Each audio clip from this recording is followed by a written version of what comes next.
Shabbat Shalom, hermanos. Hoy vamos a continuar el estudio de la primera epístola a los hermanos de Corinto por el apóstol Pablo. Vamos primero a revisar un resumen rápido de lo que vimos en el capítulo 1. El capítulo 1, bajo la guía de Ruach HaKodesh, Shaul recorrió Macedonia, fundando las comunidades de Filipos, Tesalónica y Berea. Tras su paso por Atenas, donde contrastó la verdad de la resurrección con la filosofía del alma eterna, Shaul llegó a Corinto.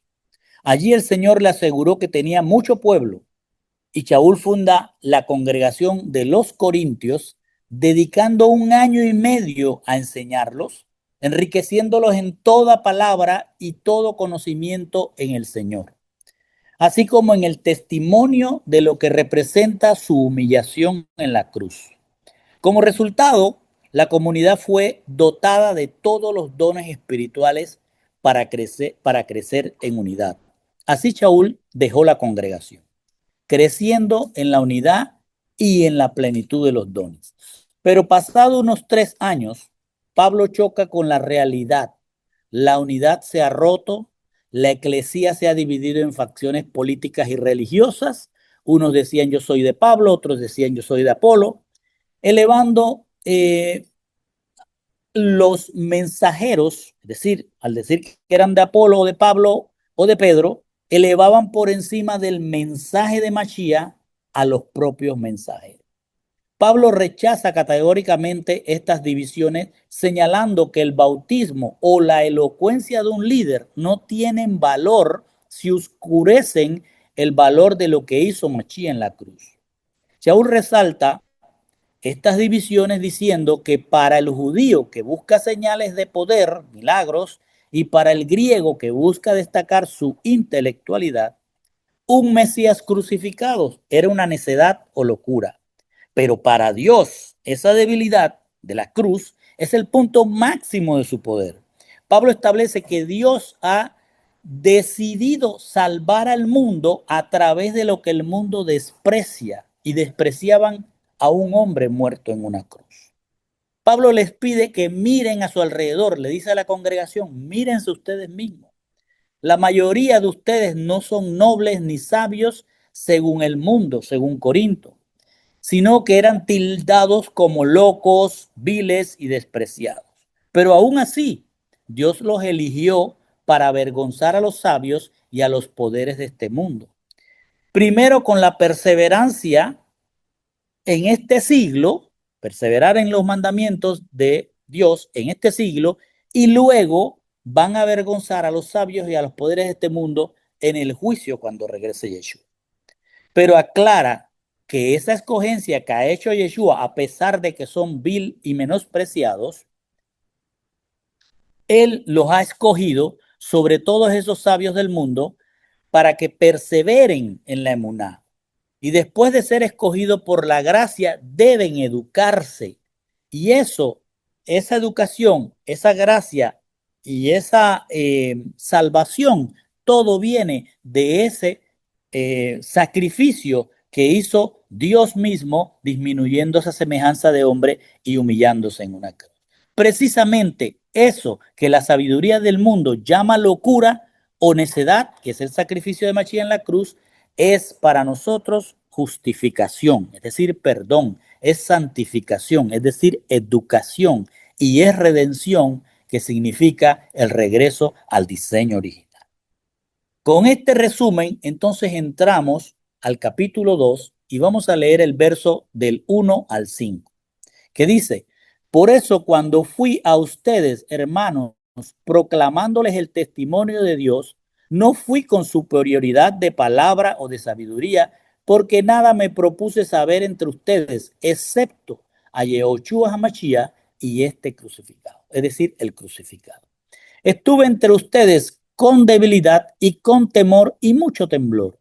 Y mi mensaje y mi predicación no fueron con palabras persuasivas de sabiduría, sino con demostración del Espíritu y del poder de Dios, para que la fidelidad de ustedes no descanse en la sabiduría de hombres, sino en el poder de Dios.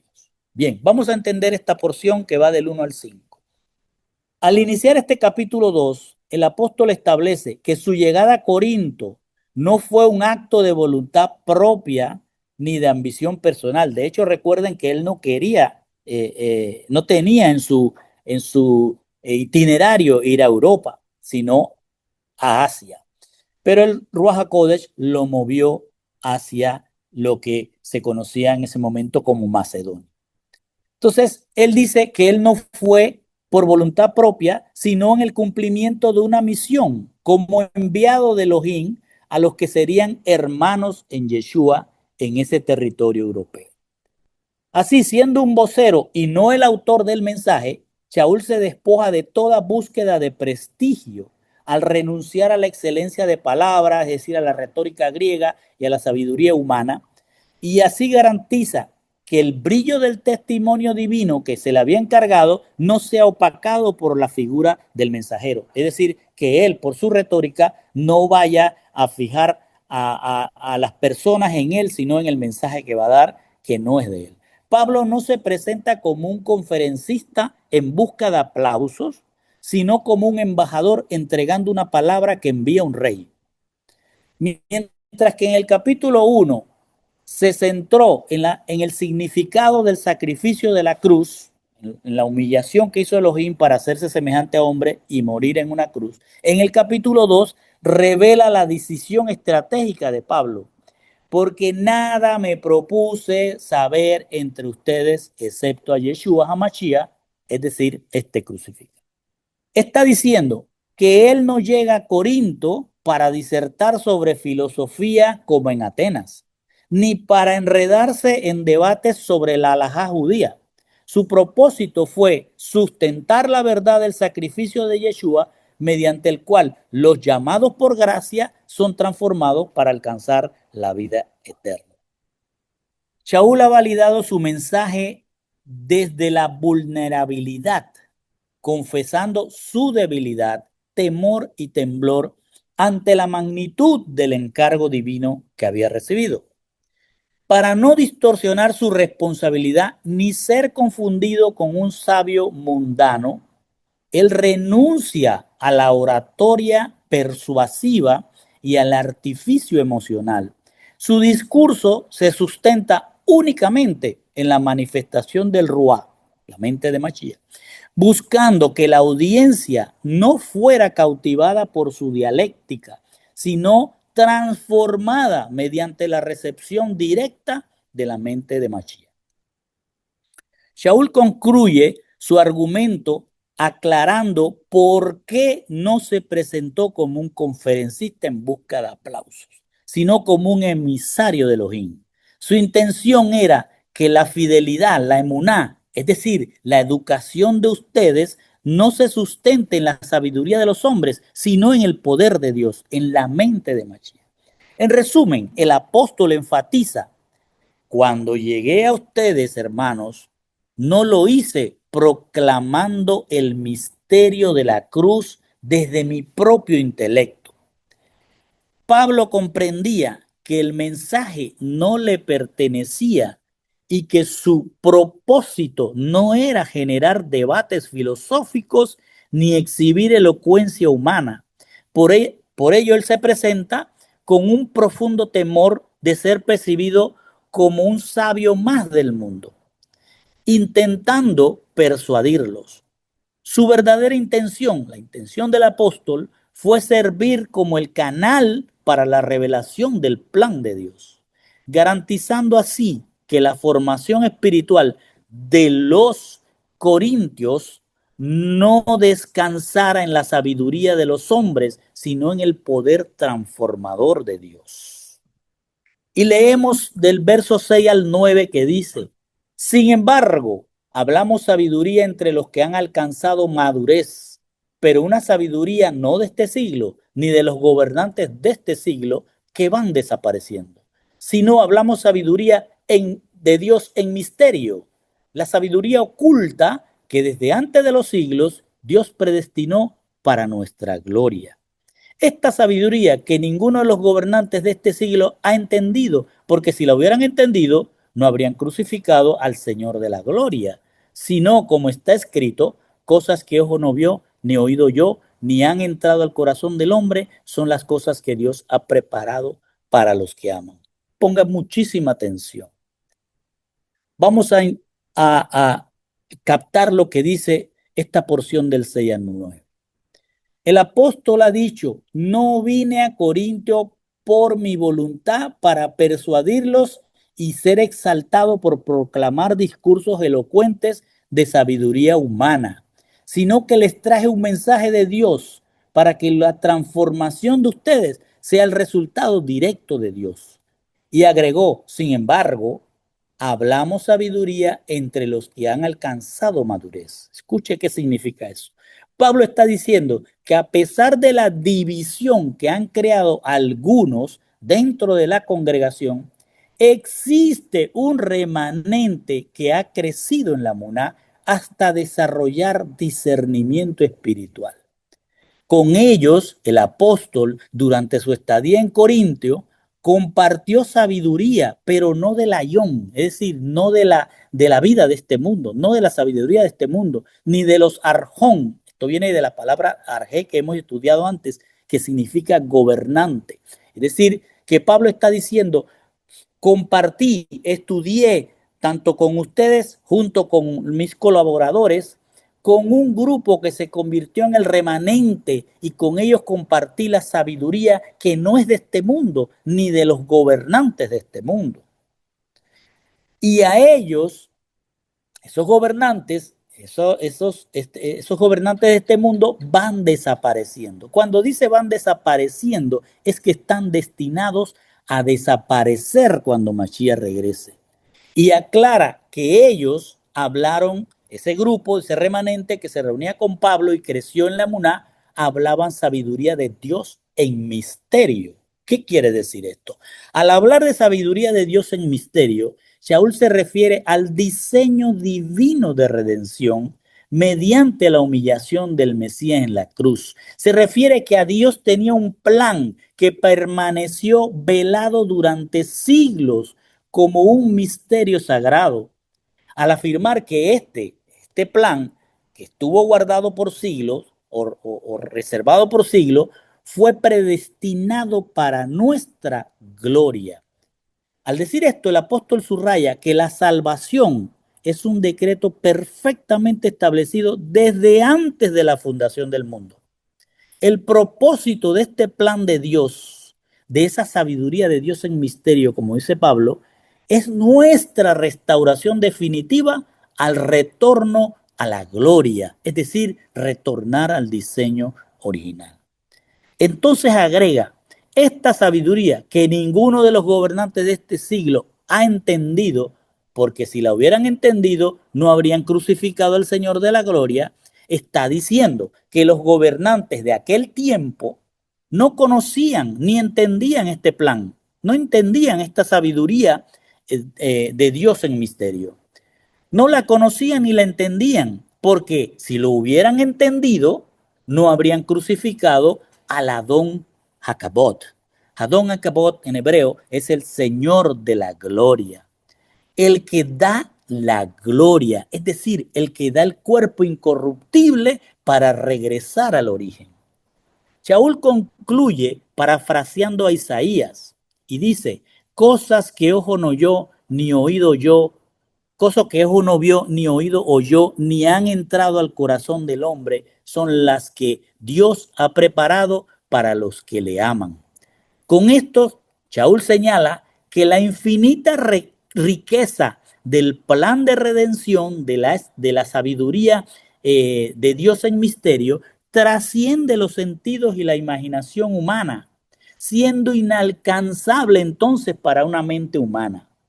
Estas maravillas están reservadas para quienes aman a Dios, entendiéndose que esta gloria que Dios tiene preparada para los que los aman, se refiere a que aquellos que lo aman exhiben no un sentimiento de creer, un sentimiento abstracto de amor, sino la disposición activa del creyente de escuchar y guardar sus mandamientos, como dice Primera de Juan 5:3.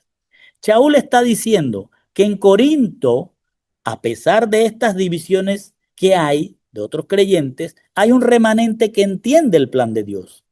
Pero los gobernantes de aquel tiempo no lo entendieron porque crucificaron al Señor de la gloria, el que da la gloria.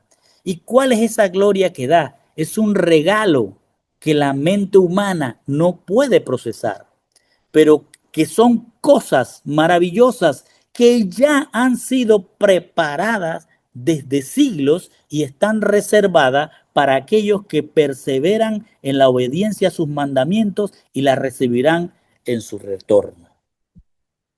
Y dice el verso 10 al 11. Pero Dios nos la reveló por medio del Espíritu, porque el Espíritu todo lo escudriña, aún las profundidades de Dios.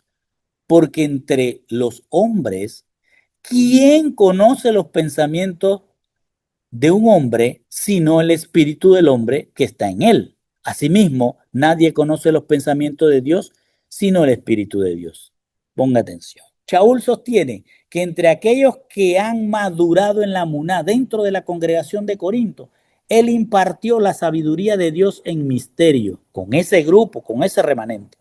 Con esto, con este término, sabiduría en misterio de Dios, el apóstol se refiere al plan de redención. Esa sabiduría de Dios en misterio, que había estado escondida por siglos, se refiere al misterio del plan que tenía Dios desde antes de la fundación del mundo, de disminuirse y venir a semejanza de hombre y humillarse en la cruz. Este plan alcanzará su pleno cumplimiento cuando el Mesías regrese y cuando Él revele en ese momento lo que la mente humana ahora no puede procesar. Por ello, Shaul prosigue afirmando, pero Dios nos la reveló a nosotros por el Espíritu. ¿A qué se refiere? Se refiere a la revelación de las cosas maravillosas que ya han sido preparadas y reservadas para aquellos que perseveran en la obediencia a sus mandamientos.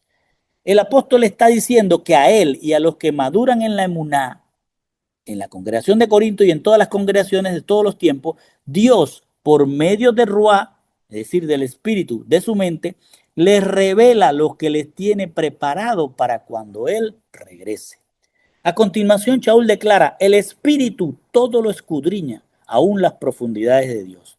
Pablo explica que el Espíritu, es decir, la mente de Machía, todo lo examina hasta lo más profundo de él mismo. Con esto nos enseña que el Ruá, la mente de Machía, al ser propiamente la mente de Dios, lo sabe todo, conoce lo visible e invisible de este mundo y conoce hasta los secretos más profundos de la eternidad a la cual nosotros no tenemos acceso. Está establecido, con esto él está estableciendo la superioridad infinita de la mente de Dios sobre la mente humana. La mente de Dios es tan grande que hay una diferencia abismal entre la mente humana y la mente de Dios. Y no hay forma posible de que un ser humano pueda llegar a conocer lo que piensa Dios si no es que Él, Dios mismo, se lo revela. Por eso agrega, porque entre los hombres, ¿quién conoce los pensamientos de un hombre sino el espíritu del hombre que está en él? Con esto Pablo quiere que los hermanos de Corinto comprendan lo que está diciendo y usa la lógica.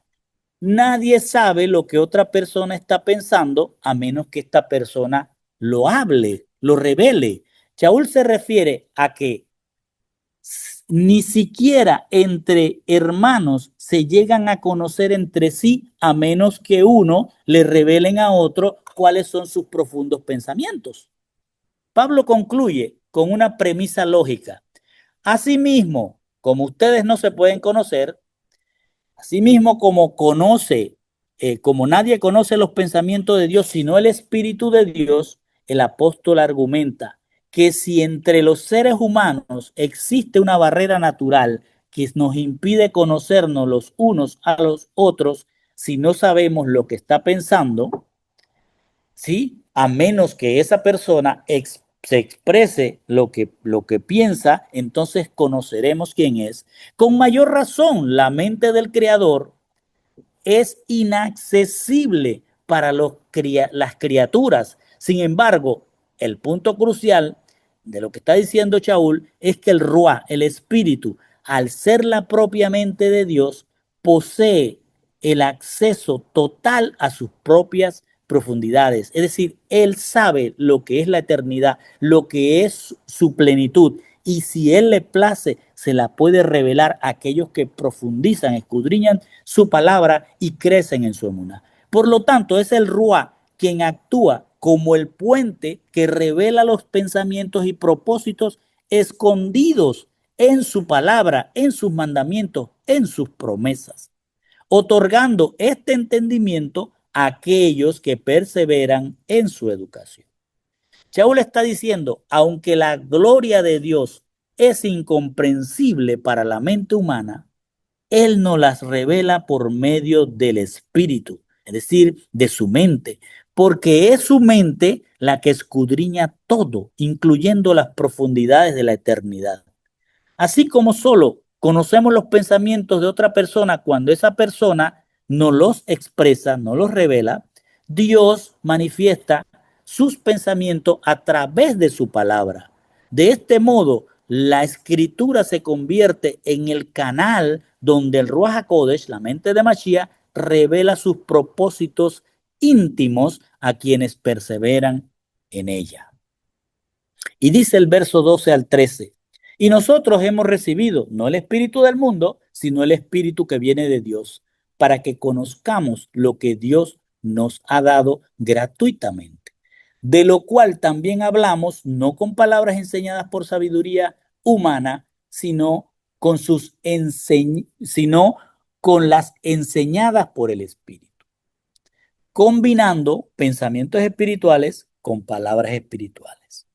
Escuche, Shaul explica que el espíritu, o sea, la mente de Dios, revela la gloria de Dios a quienes maduran perseverando en su palabra. Y como él y el remanente de Corinto crecieron en la Muná, ahora agrega.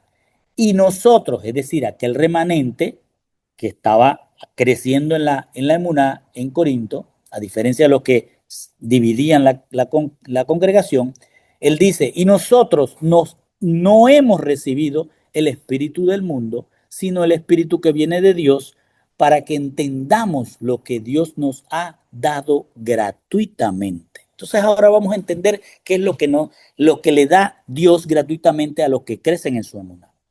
El apóstol sostiene que él y los que han madurado en el conocimiento de Yeshua en la congregación y en su testimonio allí en Corintio, no han recibido el espíritu del mundo. Se refiere a que él y el grupo que creció en la Muná se han apartado de la mentalidad del mundo, recibiendo en su lugar el espíritu que emana directamente de Dios. Está diciendo que en ellos la mentalidad del mundo fue reemplazada por la mentalidad de Dios. Y con esta mente transformada es que pueden discernir y comprender lo que Dios nos ha dado gratuitamente.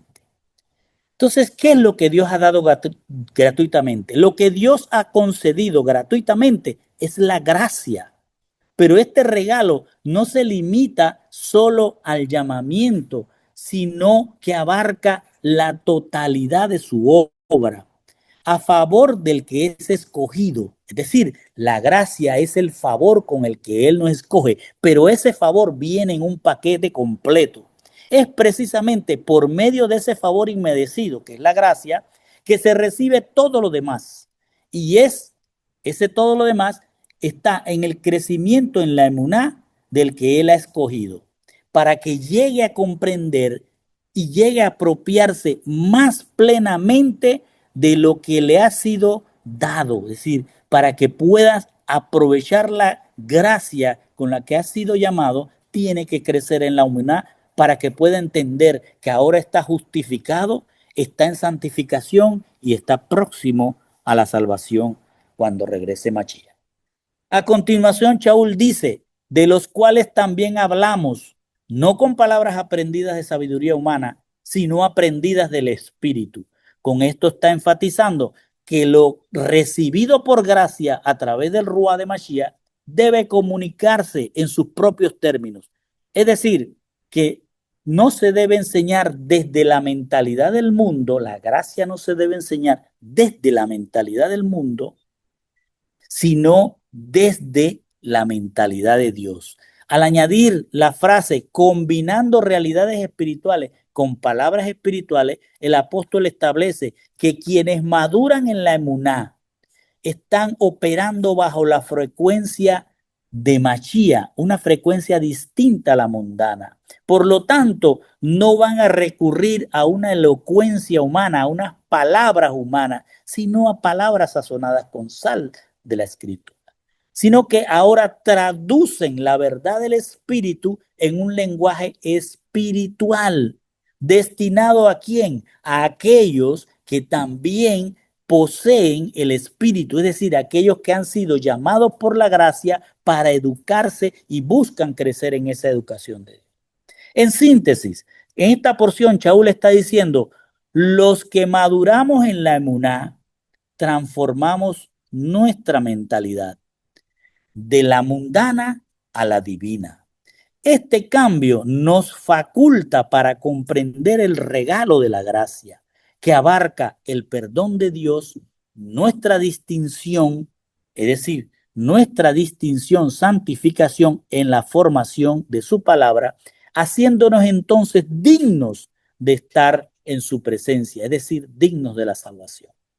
De esta gracia, entonces, ya capacitado, podemos enseñar, no desde la sabiduría humana, sino desde su palabra, edificando al espiritual con lo espiritual. Así, lo que hemos recibido por gracia lo damos. Y dice el verso 14, pero el hombre natural no acepta las cosas del Espíritu de Dios, porque para él son necedad y no las puede entender porque son cosas que se disciernen espiritualmente. Escuche bien, el apóstol ha enseñado que en la congregación hay una categoría de creyentes que son los espirituales, los neumáticos en griego, aquellos que han crecido en el escudriñamiento de la palabra y la revelación del Ruá y procuran enseñar fielmente lo que han recibido. Pero ahora, al ir cerrando el capítulo 2, el apóstol introduce otra categoría de creyente diciendo, pero el hombre natural no acepta las cosas que son del Espíritu de Dios. Cuando dice que un creyente es un hombre natural, usa la palabra griega psíquicos, que se refiere a un creyente que evalúa todo únicamente desde los parámetros humanos según la cultura, filosofía o moral en la que ha desarrollado su nombre, es decir, en la que ha crecido. ¿Según qué? Según su tierra, su familia y la casa de su padre. Por eso agrega, no acepta las cosas que son del Espíritu de Dios. Es decir, el hombre natural no acepta las cosas que son del Espíritu de Dios porque trae una formación que tiene que ver con dónde nació, dónde creció, con su familia y con lo que aprendió en la casa de su padre, es decir, con su padre y su madre. Al señalar que el hombre natural no percibe las cosas del espíritu, Pablo emplea el término griego dejomai, que implica la acción de recibir, aceptar o dar la bienvenida. El apóstol explica que quien opera bajo una mentalidad natural, al escuchar la palabra de Dios enseñada por el Espíritu, no la acoge en su esencia pura. En su lugar intenta filtrarla, ajustarla a su propia lógica y expectativas humanas. Si el mensaje divino no se somete a su razonamiento natural, simplemente lo rechaza. Para este creyente, el Ruach HaKodesh, la mente de Mashiach, no es una autoridad a la cual rendirse, sino un concepto que debe pasar por el juicio del entorno donde fue formado. Por eso Shaul agrega, porque para él son necedad y no las puede entender porque son cosas que se disciernen espiritualmente.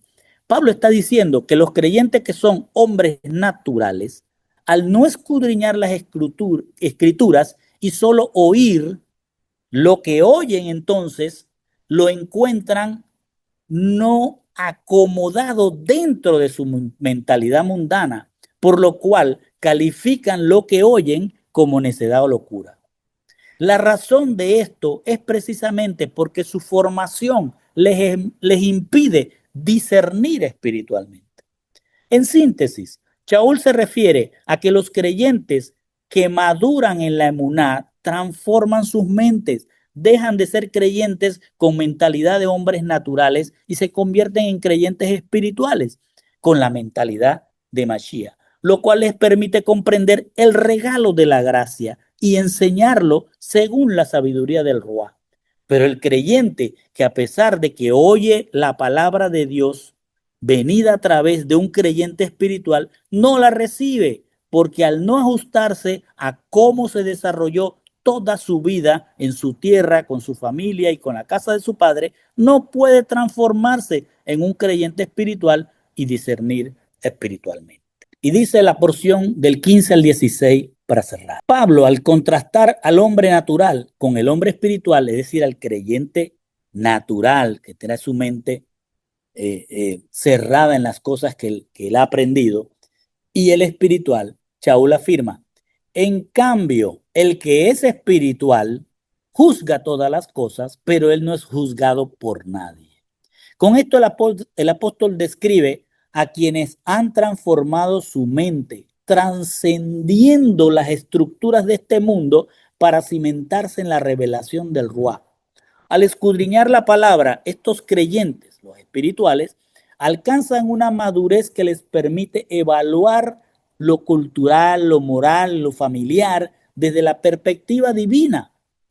Esta facultad de discernimiento les otorga la capacidad de distinguir con claridad lo que edifica de lo que destruye, situándolos en un plano espiritual que resulta incomprensible y por tanto no juzgable para quienes aún operan bajo una lógica puramente terrenal. Al decir, pero él, el creyente espiritual, no es juzgado por nadie, no significa que que este creyente esté exento de las críticas del mundo, que a menudo lo va a tildar de loco o fanático por su perseverancia en los mandamientos.